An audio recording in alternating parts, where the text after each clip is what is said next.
The division of the Saranacs. In the middle of the last century, a large body of Saranac Indians occupied the forests of the upper Saranac, through which ran the Indian carrying place, called by them the Eagle Nest Trail.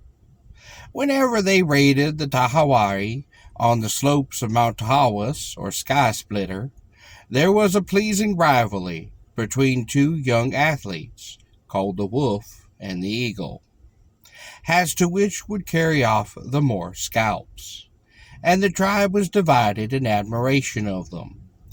There was one who did not share this liking, an old Sachem, one of the wizards, who had escaped when the Great Spirit locked those workers of evil in the hollow trees that stood beside the trail. In their struggles to escape, the less fortunate ones thrust their arms through the closing bark, and they are seen there as withered trunks and branches to this day.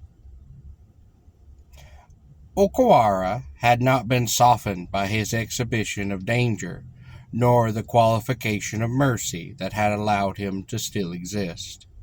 Rather, he was more bitter when he saw, as he fancied, that the tribe thought more of the daring and powerful warriors than it did of the bent and malignant-minded counselor.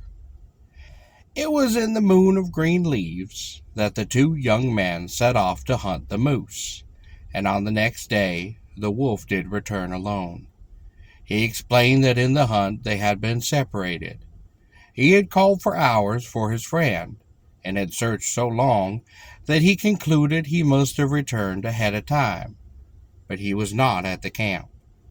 Up rose the Sachem with a visage dark. "I hear a forked tongue," he cried. "The wolf was jealous of the eagle, and his teeth have cut into his heart." "The wolf cannot lie," answered the young man. "Where, so, is the eagle, then?" shouted the Sachem, clutching his hatchet. "The wolf has said," replied the other. The old Sachem advanced upon him, but as he raised his axe to strike, the wife of the wolf threw herself before her husband, and the steel did sink into her brain. The Sachem fell an instant later with the wolf's knife within his own heart, and instantly the camp was in turmoil. Before the day had passed, it had been broken up, and the people were divided into factions, for it was no longer possible to hold it together in peace. The wolf, with his half of the people, went down the sounding river to the new hunting grounds, and the earth that separated the families was reddened whenever one side met the other. Years had passed when, one morning, the upper tribe saw a canoe advancing across the lake of the silver sky. An old man stepped from it, and he was the eagle. After the wolf had left him, he had fallen into a cleft in a rock, and had lain helpless until found by hunters who were on their way to Canada. He had joined the British against the French, and married a northern squaw, but had returned to die among the people of his early love.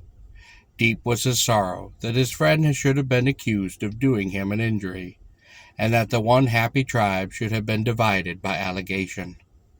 The warriors and Sachems of both branches were summoned to council, and in his presence they swore a peace, so that in the fullness of time he would be able to die content.